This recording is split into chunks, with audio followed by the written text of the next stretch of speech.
Hey, oh boy, have we got a long episode for you today. I originally imagined this video was not going to pip 10 minutes. However, I've got quite a lot to talk about and we have quite a lot to do. Today we're going to jump into adding a little bit of detail to the zoo and create an area that nobody will ever use, but it turns out so well that I just had to make a video on it.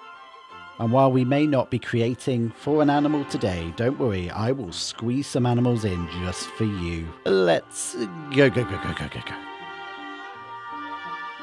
So the name of the game this episode is we are going to be focusing a little bit more on the finer details and just adding some extra bits to every area of the zoo. The main idea is to get this ready for our expansion out into a brand new multi-building project that I have planned for the Indonesian Asian area of the zoo itself. However, today the main focus is just going around repairing what's broken. We've got a bit of a crime issue going on, and also replacing all of our bramble bushes with our more superior creosote bushes. They look so much better. We also have areas like the side of our path where it's just plain grass, and I didn't quite like how that looked. So we're also going to go around and do a little bit of extra paving, add in some extra bins, some extra weeds. We have a bit of an issue with trash in the zoo, so from a gameplay standpoint, we need to get more bins out there. We obviously need to get more security out there. If you are interested in an episode on how to manage the franchise methods of such a larger zoo, let me know and I will get something popped together. I know it's been requested before. If there's genuine interest for it, I'll absolutely get something arranged. As otherwise, I just kind of poodle about in the background doing it, and you never really see me managing the zoo itself. As you can see down the bottom there, though, we are doing quite well on money, and that is largely due to managing the gameplay off of camera. One area we have neglected is our banners. So we currently have a lot of our older fox and badger pictures up. I do need to go through and redo all of these. So what I'm going to do just to prepare for that is we're going to spread a bit more around the park, certainly into the newer areas.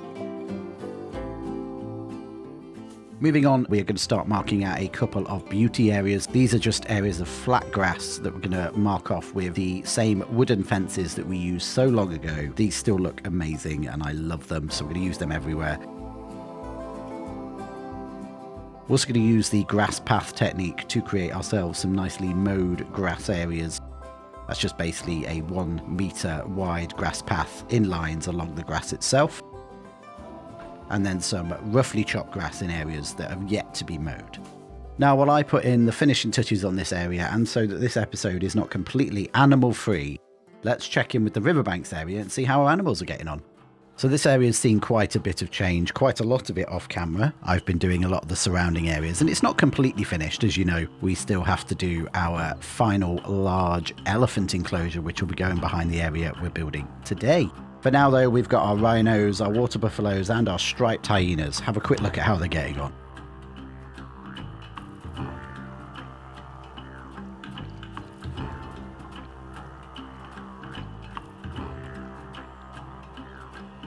Back over in our detailing, we are now going to start on a brand new area for this zoo, and that is going to be completely unusable to all the guests. It's essentially going to be a big play area, and I've wanted to build one of these for a while, and on Discord we were getting quite a few people posting up their ideas, so I thought, I'll give it a bash. I've started off just marking an area out with some paths. As you can see, we're using a mixture of the dry stone path for a seating area and the wood chip for our playground area itself. We're going to reuse the fence from our entrance, and I like this fence quite a bit. In fact, I'll probably have to use it a little bit more. It's understated. It's still quite classical looking, but it's not all decorative. We're going to run that all the way around our playground area, and then we're going to go crazy with vegetation. Nothing too mad, just going to use some trees and some bushes just to really hide the habitat that will be behind it. At the moment it's just a construction zone, but eventually we don't want the guests standing in the play area looking through into the habitat. In order to keep the wood chip in the place it's meant to be, we're going to surround the area with some logs, just dropping them in as posts and also vertically along. And you see this a lot on playgrounds, and I thought it just made a nice little border. The conservation benches make a return from our old front entrance along with the parasols, just because it is the UK and there will be rain. And then we're going to pop in a couple more bins just to make sure we keep a handle on the litter.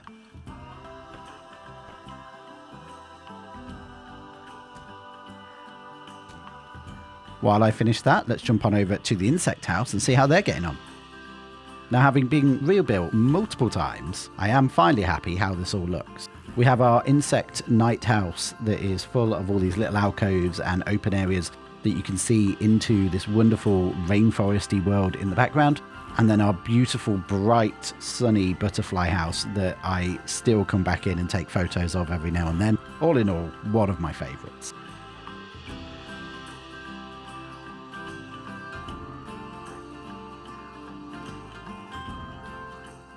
Back over in the play area, we're going to make the first of 2 climbing frame sets. This one's going to be quite a small one. It's made for smaller children, and we're going to start off using the stained wood. I found a load of reference images on Google. It is amazing the amount of play sets that you can buy these days. So I just used a couple of the ones that I like the look of to make an inspiration. It is also somewhat modelled off of memories from my childhood of these sort of play sets that you find in parks. I don't know how else it is around the world, but certainly here in the UK, it's normally where the council has spent a good chunk of money, and you know in about a year's time it's going to be absolutely trashed and not looked after. But when it's new, it's brilliant. Also, we're bringing back the zookeeper poles. These are very quickly becoming one of my favourite items now. I've said it before that they are a little bit too chunky for what they're probably meant to be, but for this sort of thing, they're brilliantly to scale. Now, one of my very first metal finds was this New World sign, and it's got a light on the bottom which you can turn off by setting the light colour to black, but it is brilliant in this case for the slide. It's thin enough that it's not like the aluminium sheet where it's too big, but we can run it down as a slide and add these wonderful wall trims to the side to give us a surface that we can colour. We're going to turn this one a nice bright yellow just to add a bit of colour to the play area. You've also probably seen as we go, we've done a couple of netting climbable bits, and these are just using the zookeeper ropes, which are really thin, so they work really well. And then we can also use the rope coils to add little grip areas on each of the poles. Next up, we're going to check in with the caiman and the swans. These are semi-newer animals. They're placed in the old habitat at the front where we had Oscar. And I still love the way the river and the lake run around the side of the building and come out into the car park at the front. However, we do still need to make our way back over to this side and finish off our Amazonian South American area and get a lot more guest services done on this side as well. So keep tuned for that, because that will be coming.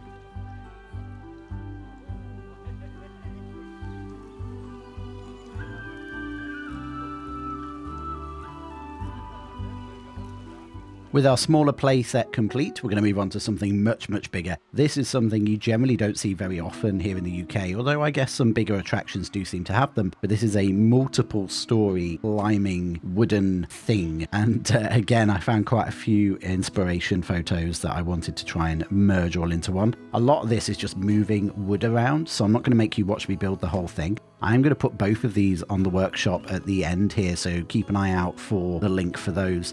However, this was probably the most soothing thing I have ever built in Planet Zoo. There's almost something zone-like as you go through just putting this together like a giant Lego set. I've never been so relaxed, and I really enjoyed it. We're also going to turn the zookeeper poles into a couple of monkey bars as well. This worked out really, really well, because I didn't realize until now that you could stain them. And they look really good when they're painted. Like, they keep the metallic effect and everything. We're going to use a different color wood for the roofs, just so you get a bit more color definition in there. The stained timber could sometimes look a bit too much, but it really was the only wood we've got that really worked into that sort of beach type wood in the game. And again, even this is just like playing with Lego. It's just popping all these rectangles together to create what we need to create. On one side, we're going to make a fireman's pole, and again, zookeeper pole comes in for that. We're going to go with yellow for this one, and we're also going to be able to use the little round balls for the top and the maypole post for the bottom.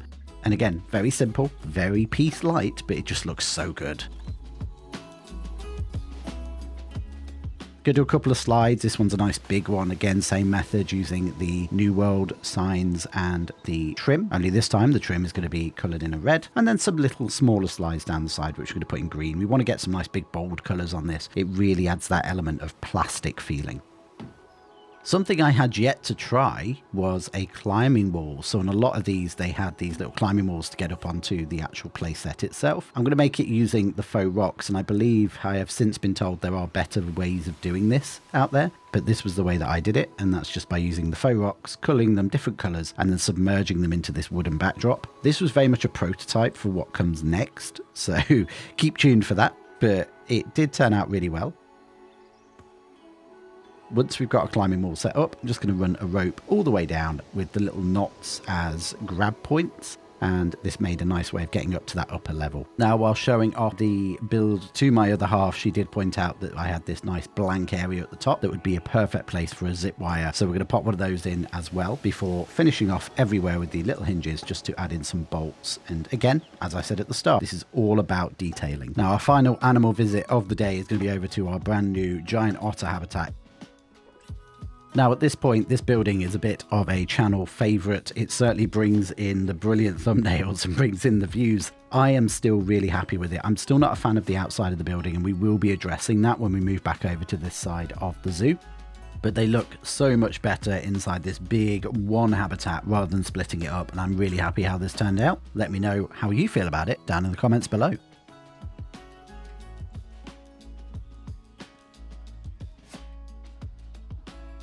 Okay, we're hitting the home stretch now, so off the back of our previous climbing wall, I'm now going to make an even bigger one, but this is going to be one of those attractions that is manned by a staff member. So what we're going to do is we're going to build ourselves a giant concrete wall, just using those LED clamps as reinforcement bolts.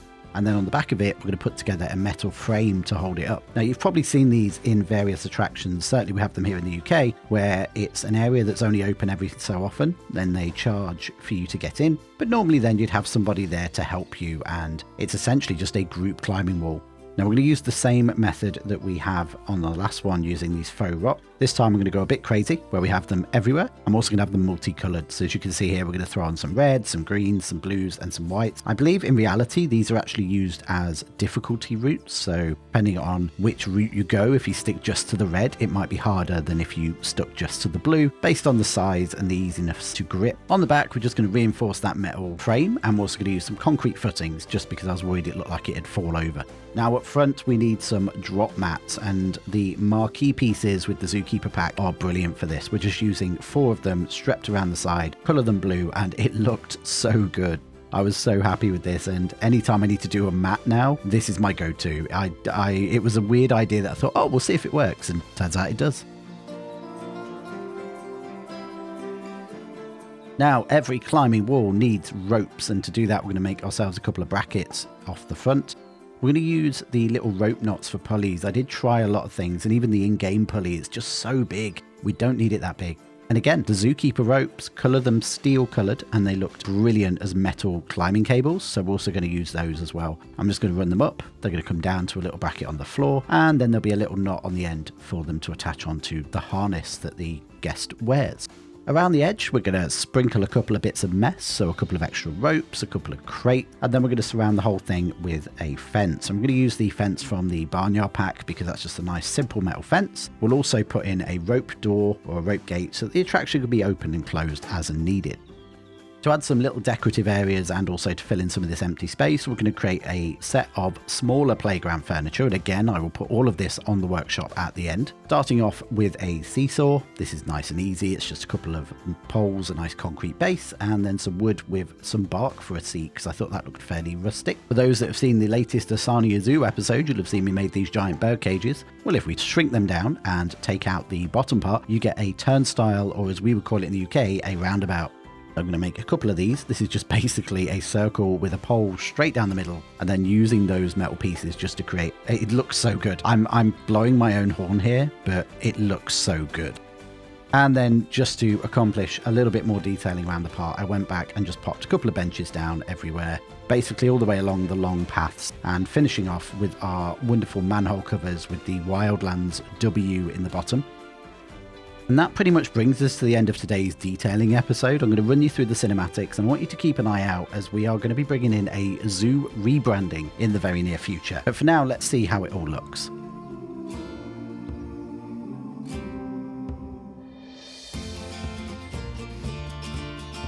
Now that it's complete, my only thought, as I mentioned on Discord, was I'm just sad that nobody will actually get to use it. But I think it adds a nice little bit of detail to the side of the path in an area that we were never going to fit a habitat into. And you tend to find, certainly over here in the UK, a lot of the medium-sized zoos tend to have these things as a way of getting people to sit and just stay in the park a bit longer. Opposite, on the other side of the path, we will likely add a couple of shops, and I'm probably going to do that off camera. but I will bring them into a entry cinematic for one of the future videos, so you'll get to have a look at those. And obviously eventually, once the zoo is complete, you'll be able to see it when you walk around the zoo in person. Now, I'm not going to make a habit of doing these videos where there are no habitats being built. Obviously the zoo needs to be complete at some point, and we're not going to get there by not building animal habitat. But I do like the idea of going back over the zoo and just adding in these extra bits of detail every now and then, because that's how we get to that really nicer level of a finished result. Keep your eye out on the community section. I have a very important poll coming in the next week or two that will help decide the future of Planet Zoo content on the channel. I would really appreciate all of your feedback in that, and I can't wait to see where that takes us. If you've enjoyed today's episode, let me know down below what you think of our playground area. Give the video a quick like, and if you're not subscribed, don't forget to tippy tap that subscribe button. Stay tuned, we've got a couple more episodes of both Wildlands and Oceania still due before the year is out, but I also have a very secret Christmas project in the works that I'm hoping to get out to you in the next few weeks. It's gonna be a wild ride to the end of the year, and I'm so glad you've all chosen to join me on it. I will see you next time. Goodbye.